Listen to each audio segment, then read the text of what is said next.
Bonjour à tous, j'espère que vous allez bien. On se retrouve aujourd'hui pour faire suite à la petite série de vidéos Je débute avec mon Lenormand. Donc là, je crois que c'est la partie numéro 3, si je ne dis pas de bêtises. Donc ce que je vais vous proposer pour la partie numéro 3, eh bien, c'est d'aller regarder la symbolique de chacune des 36 cartes du Lenormand. Alors si tu arrives sur ma chaîne pour la première fois, eh bien, tout d'abord, je te souhaite la bienvenue. Et si ce sujet donc d'apprentissage du Lenormand t'intéresse, n'hésite pas, avant de poursuivre avec cette vidéo, à aller regarder la partie numéro 1 et la partie numéro 2, surtout si tu débutes. Donc je précise bien que ces vidéos sont destinées effectivement au public qui découvre le normand et qui a envie de comprendre un petit peu mieux comment ça fonctionne. Les pros du Lenormand, je pense qu'il n'y aura pas forcément matière à vous intéresser dans ce genre de vidéo. Mais bon, après, c'est à vous de voir. Donc, c'est important aussi de se rappeler que quand je dis je débute avec mon Lenormand, c'est vraiment comme ceci que je vous le propose, d'accord? Moi, je reviens en arrière et je me mets en mode, tiens, j'ai ce jeu de cartes là pour la première fois dans mes mains. Comment est-ce que je fais, d'accord? Donc, rappelez-vous, pardon, la première chose qui, selon moi, est la plus importante. Vous avez le droit de vous tromper. Faites-vous confiance. Vous essayez, vous tentez plein de choses. Si ça match, c'est ok. Si ça matche pas, ça n'est pas grave, c'est comme ça qu'on apprend, d'accord? Tout ça pour vous dire quoi? Pour vous dire que là, à travers ce que je vais vous proposer dans cette vidéo, eh bien, peut-être qu'il y aura des choses que je vais pouvoir dire, et justement, pour les pros du Lenormand, vous allez vous dire, ah mais non, mais pas du tout, mais c'est ok, d'accord, c'est ok. Donc, pas la peine de venir perdre du temps à mettre des commentaires en mode, mais tu dis n'importe quoi, ceci et cela. Non, on débute, donc on a le droit de se tromper, oui, d'accord?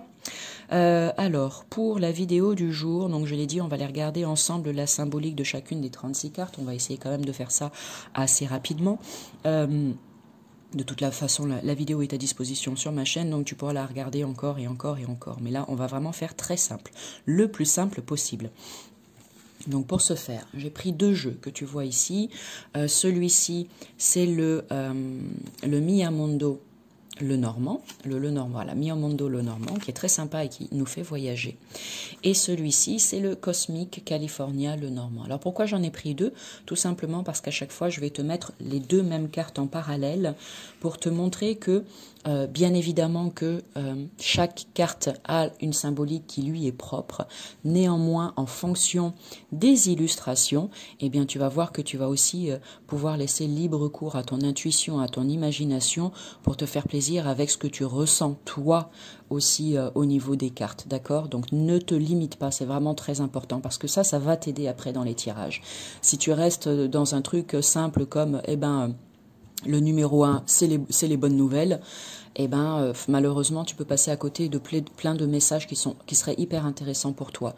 Donc oui, il y a la symbolique, mais il y a aussi ce que toi, tu ressens quand tu vois les illustrations, d'accord? Ensuite, j'ai envie aussi de te rappeler qu'il y a ce petit bouquin que j'aime bien. Alors, il y en a plusieurs. Moi, c'est celui que j'utilise.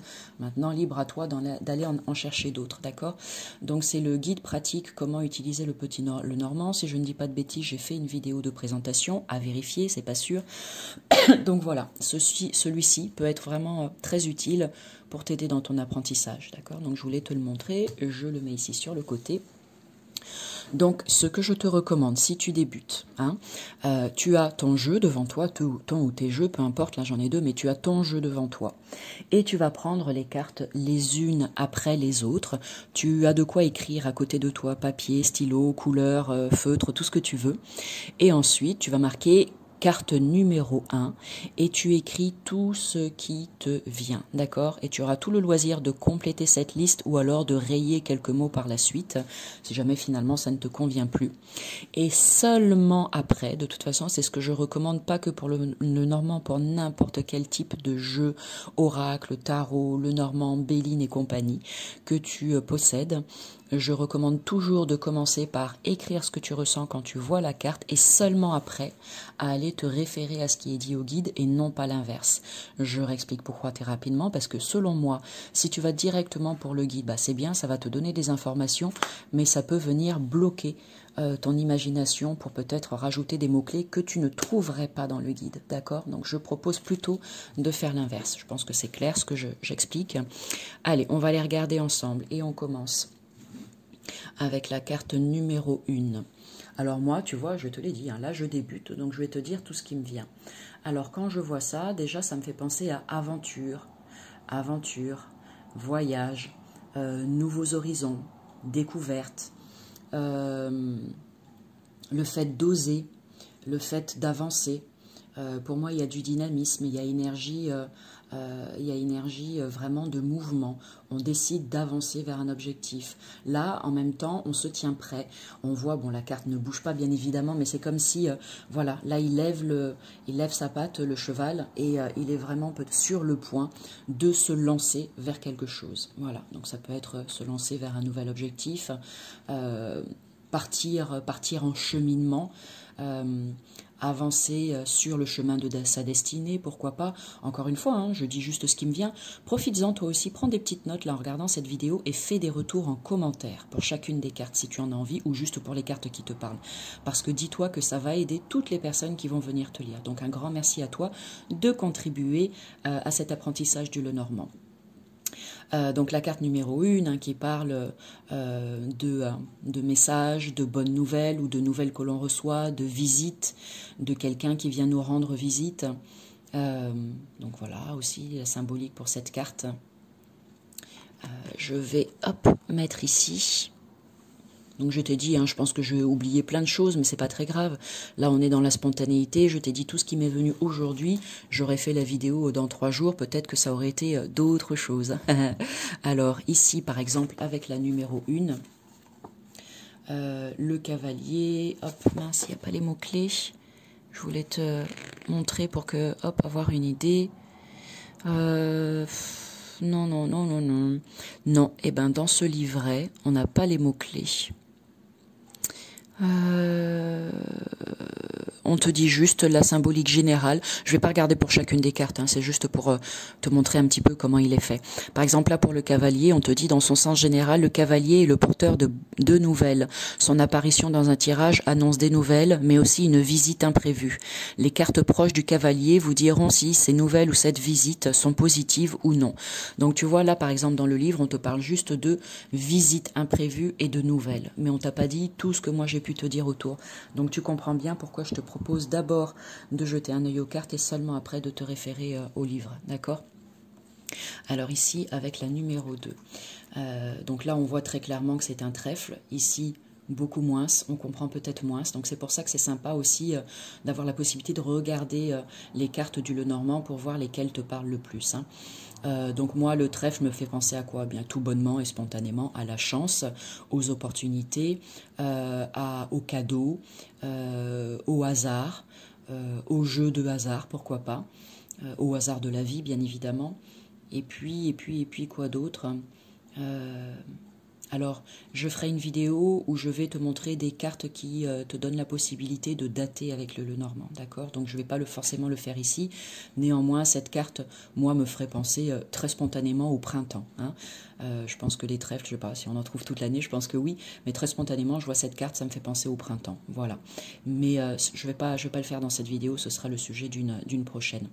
Donc voilà, écoute, ce que j'ai envie de te dire pour le trèfle, je suis curieuse de lire vos retours après, on verra ce que vous en pensez vous.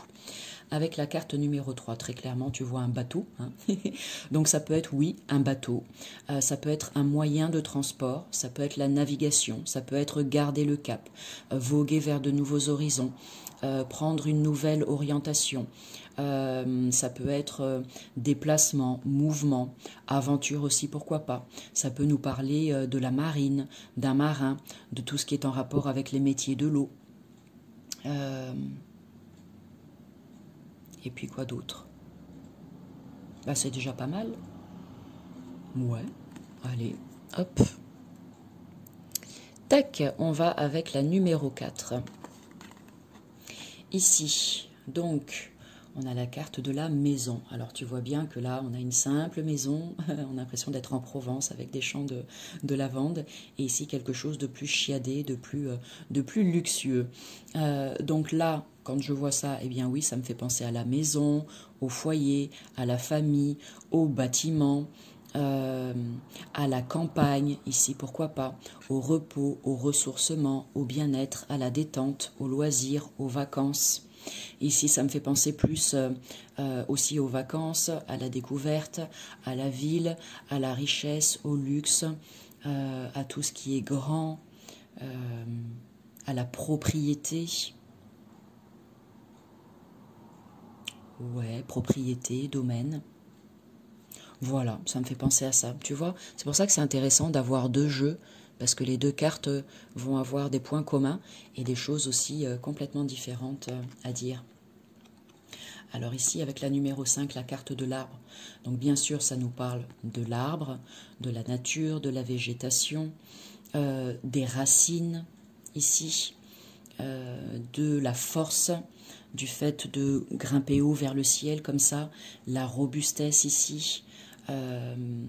Ça peut nous parler, on voit ici qu'il y a une route, donc c'est peut-être une route, là on part un peu à l'inconnu parce qu'on voit le début de la route, on ne voit pas forcément ce qui se passe après, donc ça peut être aussi le fait de partir vers l'inconnu ou de ne pas forcément savoir où cette route nous mène. Quoi d'autre ? Ça peut être aussi la majesté, parce que cet arbre, il est vraiment tout longiligne comme ça. La majesté, tu comprends dans quel sens je le dis, hein, c'est pas le sens royal, hein, c'est le fait de se tenir bien droit comme ça. Ici, il est un petit peu plus biscornu, par exemple. Tu vois, celui-ci, il y a plein de petites nervures, donc c'est peut-être plus aussi la vie, l'arbre qui représente l'arbre de vie, avec les racines, avec toutes les petites blessures, tous les petits bobos, les obstacles qu'on a pu rencontrer sur notre chemin. Tu vois, il y a des cailloux, c'est un petit peu plus tortueux ici.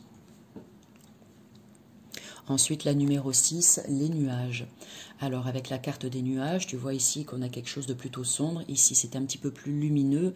Donc, ça parle effectivement de nuages, bien évidemment, de ciel, de tout ce qui est le doute, la confusion, brumeux. Là, on voit que c'est quand même assez sombre, hein. Donc ça peut être une période sombre, un passage sombre, quelque chose de sombre dans notre vie, d'avoir des idées noires, par exemple. Ici, comme on est un petit peu plus dans la lumière, on pourrait se dire, là, avec les montagnes, qu'il y a les nuages, mais en fonction des cartes qui seront à côté, ici, on va vers plus de lumière, et ici, c'est ce qui a été sombre dans notre vie, par exemple. On voit là qu'il y a des coquelicots, là, tout le long. Donc, il y a quelque chose quand même de beau qui arrive. Voilà, ici avec tous ces escaliers, les bâtiments au loin, c'est sombre, les montagnes, quelque chose de plus plombant avec cette carte et d'un petit peu plus lumineux malgré les nuages et puis les montagnes avec celle de droite par exemple. Les défis à relever, les obstacles, les embûches. Ici la numéro 7, la carte du serpent. Voilà, alors celle-ci par exemple me fait peur à moi et celle-ci un petit peu moins. Je vois le côté hypnotique, elle me fait penser au livre de la jungle où on va se laisser vraiment hypnotiser par le serpent et du coup il va savoir nous manipuler avec, voilà, avec ruse. Donc il y a un côté où ça fait peur, ça peut être les phobies, pourquoi pas avec le serpent, ça peut être cette idée de faire attention, d'hypocrisie, de jalousie, ça c'est ce qui doit être écrit dans le guide normalement, de mue, de transformation, de transmutation, de faire peau neuve, le sang-froid, hein, la peau comme ça, les écailles, le sang-froid, ça peut être les peurs aussi, hein, beaucoup de personnes ont peur des serpents, ça peut être l'évolution, ça peut être aussi la facilité à se mouvoir parce que les serpents sont agiles et rapides, voilà par exemple. La capacité à s'adapter aux différents reliefs aussi. Donc la capacité à s'adapter dans sa vie. Ici la numéro 8, le cercueil. Le cercueil qui nous parle de mort, de décès, de fin, de transformation aussi, de mourir pour renaître par exemple, de deuil, de quelque chose qui se termine. Voilà. Là, elles sont plutôt sombres, les cartes, mais parfois c'est beaucoup plus lumineux. Ça peut nous parler ici. On a l'église qui est derrière, donc on pourrait penser peut-être à une cérémonie mortuaire, à une cérémonie, oui, une cérémonie mortuaire, hein, de deuil. Ici, on est plus dans le, comment dire, au cimetière, avec toutes les pierres qui sont derrière.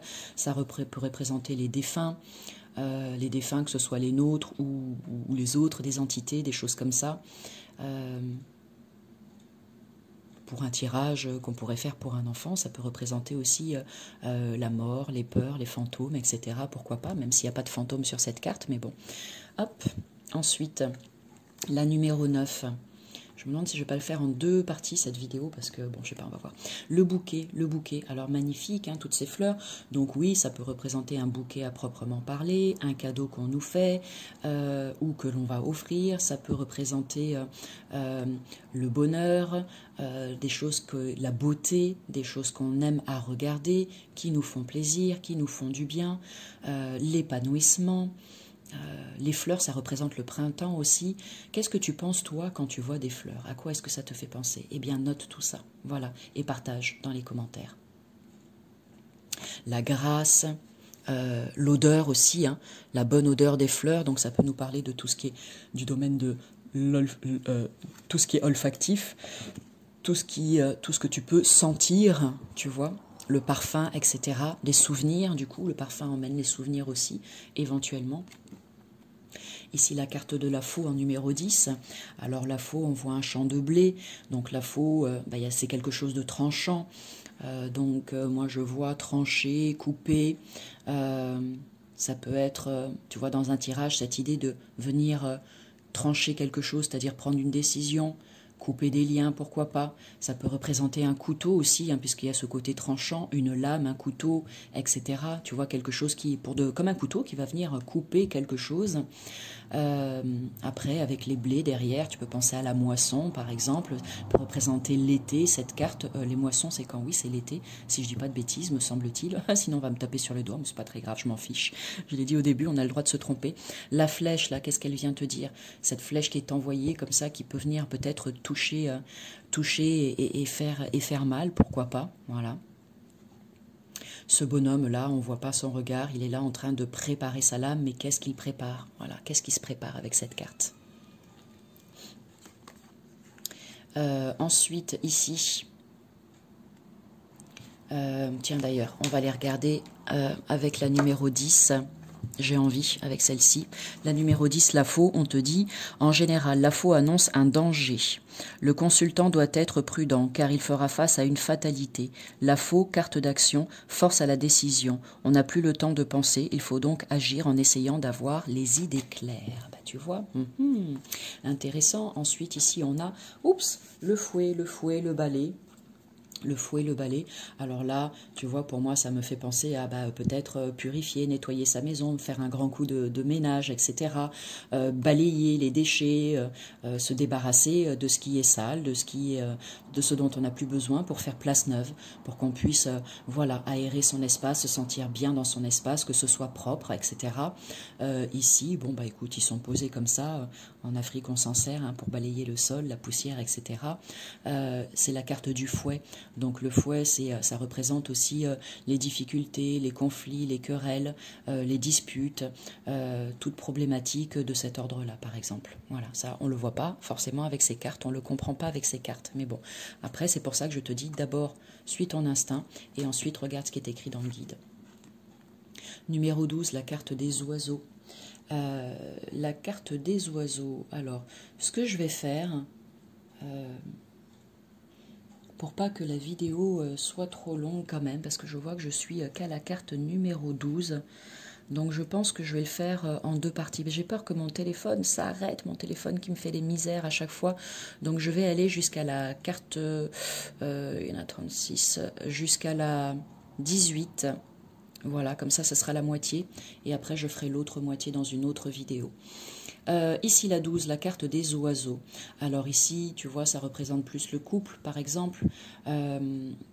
Ici, donc cette carte, normalement, nous parle de communication, mais pas que. Pour moi, ici, tu vois, c'est cette idée du couple, pourquoi pas, du fait de coopérer, de se rassembler. Ici, avec les chouettes, c'est peut-être prendre de la hauteur, avoir une nouvelle vision des choses, voir les choses autrement, avoir une vision beaucoup plus juste, beaucoup plus pointue d'une situation ou de quelque chose. Voilà, elles sont là-haut, comme ça, elles dominent. Hein. Bon, elles sont côte à côte, mais ces deux-là ont l'air d'être quand même bien plus proches. Voilà. Ça me fait penser à ça. Après, les oiseaux, c'est la nature aussi. À quoi est-ce que ça te fait penser, à toi, les oiseaux? La légèreté, la sociabilité, pourquoi pas aussi, tu vois, ils sont ensemble. Hein. Le couple, vraiment, la relation, le couple, voilà, aussi, avec ces oiseaux. Ensuite, ici, c'est la carte de l'enfant avec le numéro 13, celle-ci qui regarde de l'autre côté et celle-ci qui nous regarde. On voit, il y a comme un hochet ici, là, il y a des jeux. Donc, l'enfant, bien sûr que ça parle d'enfant dans un tirage, votre enfant ou l'enfant de quelqu'un d'autre, ou l'enfant dans l'entourage, un enfant dans l'entourage. Ici, on pourrait penser qu'elle a de la peinture là sur ses vêtements, donc c'est l'insouciance, c'est la jeunesse, c'est le début de quelque chose, c'est la nouveauté, c'est la naïveté, c'est l'insouciance, c'est le jeu, c'est la joie, c'est l'amusement, la légèreté, ouais, tout ce qui est fun, voilà, tout ce qui est fun, l'amusement, etc., par exemple.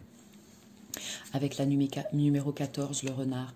Le renard que moi, personnellement, j'associe au domaine du travail. Après, à vous de voir si vous voulez faire différemment. Parce que dans d'autres, vous pourrez entendre que le travail, c'est plutôt une autre carte. Je ne sais plus laquelle, d'ailleurs, parce que pour moi, c'est plutôt celle-ci. Mais après, chacun fait comme il veut.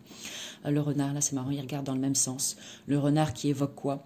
Bien, qui évoque bien aussi la nature, les animaux, le printemps, l'automne, pourquoi pas, avec là les feuilles qui sont là, la ruse, une mise en garde aussi. Hein. Le renard, il est rusé, donc si c'est utilisé bien, eh ben, c'est chouette. La ruse, ça veut dire être malin, mais sinon, si ça parle de quelqu'un dans l'entourage, de faire attention à quelqu'un qui pourrait peut-être essayer de nous le faire à l'envers, ou bien de nous manipuler. Donc la ruse, ça dépend dans quel sens, quoi. Voilà. Il est fin, le renard. Il est vraiment, voilà, il y a la finesse aussi, peut-être de l'analyse du renard ou de l'action du renard. Ici, l'ours. L'ours qui me fait penser à quoi? À la force. Moi, je vois le côté fort. C'est un mélange entre la force, le respect, l'autorité. Quand on voit un ours, on a peur. Hein. On se met par terre et on bouge pas. Mais aussi la douceur, tu vois. Pour moi, il y a un contraste. La douceur, la maternité, l'instinct maternel, la protection. Ça peut être aussi les ancêtres. Pour moi, l'ours. Voilà. Dans le chamanisme, par exemple, les ancêtres. Donc, voilà, ça peut vouloir dire tout ça pour moi. L'autorité, le pouvoir, mais je crois que je l'ai dit déjà. La robustesse, ça peut être aussi le poids, tu vois, le poids, vraiment le poids, les kilos quoi, le poids, pourquoi pas, ça me vient aussi, puisque l'animal est quand même, tu vois, le fait d'être charpenté, tu vois, si on parle d'un aspect, d'un trait très physique d'une personne. Tiens, je pourrais essayer de voir ça, est-ce que ça vous intéresserait de voir en fonction des cartes, de quelle manière ça peut parler de quelqu'un au niveau des traits de caractère. Voilà, par exemple avec les étoiles, c'est quelqu'un qui a une bonne étoile, qui est plutôt optimiste, qui croit que tout est possible, quelqu'un ou qui a la tête dans les étoiles, par exemple, ou la tête dans la lune avec la carte de la lune. Bon, bref. Alors, celle-ci, donc c'est la carte des étoiles, je viens de le dire. Donc l'étoile, la destinée, le chemin, la bonne étoile, la protection, tout ce qui vient d'en haut, qui vient du ciel. Ça peut être aussi les messages des guides, ça peut être pourquoi pas la spiritualité, la communication avec le monde d'en haut, cette possibilité. Voilà, tout ce qui nous vient de là-haut en tout cas. Moi, ça me fait penser à ça. Avoir des étoiles dans les yeux. Ouais, par exemple. Allez, la numéro 17. Ici, avec la 17, je suis toute douce là dans cette vidéo. D'habitude, je suis tac, mais là, je suis en mode vraiment pouf. Bon, bah tant mieux, ça change un petit peu. J'espère que ça ne te perturbe pas trop. Allez, encore 2 cartes. Ici, la numéro 17. Alors, la 17, c'est la carte des cigognes. Alors là, c'est pareil, c'est intéressant d'avoir 2 images différentes. Donc ici, tu vois le nid qui peut faire penser au foyer, la famille. Tu as les enfants, papa et maman, par exemple. Ici, c'est plutôt le couple, tu vois. Ça peut être un frère, une sœur, un mari, une femme, ça peut être un père avec un enfant, etc. Donc le couple, là aussi. Là, ça peut nous parler, donc la cigogne nous parle de déménagement, de changement, de transformation, de déplacement, voilà, c'est vraiment ça, le déménagement, le changement. Là, ici, peut-être les enfants qui vont quitter le nid à un moment donné. Là, ils sont encore dans le foyer, mais en fonction des autres cartes, ils vont quitter le nid, peut-être. Hop. Ça parle de l'animal, la cigogne, bien évidemment aussi, de prendre de la hauteur. Hein. Les cigognes, elles sont toujours perchées en hauteur. Elles ont vraiment une vision d'ensemble, comme ça, une vision à 360. Là, la cheminée peut te taper à l'œil, et puis penser aussi à la cheminée, par exemple. Je ne sais pas, dans un tirage, si ça te parle de cette manière-là, parce que c'est ce message que tu as à transmettre à la personne aussi. Et on va terminer avec la numéro 18, la 18 où on représente le chien. Ici, tu as un Saint-Bernard, et là, je ne sais pas ce que c'est, mais qui nous parle de fidélité, de loyauté, qui nous parle des animaux, du chien, mais pas que les animaux, d'accord, les compagnons de vie, donc les chiens, les chats, enfin tous ceux qui qui sont près de toi dans ta vie. Il y a le côté ici Saint-Bernard, donc sauveur, protecteur, à vouloir toujours que les autres soient bien, à vouloir sauver les autres. Il y a l'amour, la douceur. Là, il est là, il a l'air d'être dans l'attente, peut-être que son maître revienne ou dans l'attente de quelque chose. Là, ça parle d'amitié aussi, hein, le chien. C'est la carte qui représente l'amitié. Quoi d'autre? Bon, ben c'est déjà pas mal. Bon, ben voilà, allez. C'est déjà bien, je trouve, pour ces 18 premières cartes. Je ferai donc une autre vidéo. Hein. J'espère que c'est OK pour toi. Et puis, si ça ne l'est pas, c'est pareil, c'est le même prix. Avec la deuxième partie donc de la carte 19 à 36. Comme ça, on a fait la moitié ici. Ce sera mieux, parce que là, on est déjà à 25 minutes. Et c'est déjà bien pour cette vidéo. Voilà. Bon, eh bien, écoutez. J'espère que cette vidéo t'a plu. N'hésite pas, s'il te plaît, à me mettre des petits cœurs, des petits pouces d'encouragement. Merci à toi. J'attends avec hâte de lire vos commentaires sous cette vidéo. Et puis à très vite pour la deuxième partie. D'accord? Donc, je te laisse déjà imprimer tout ça, prendre tes notes et tout. Et puis, hop, go bientôt pour le volet numéro 2. Voilà, belle journée à tous. À bientôt.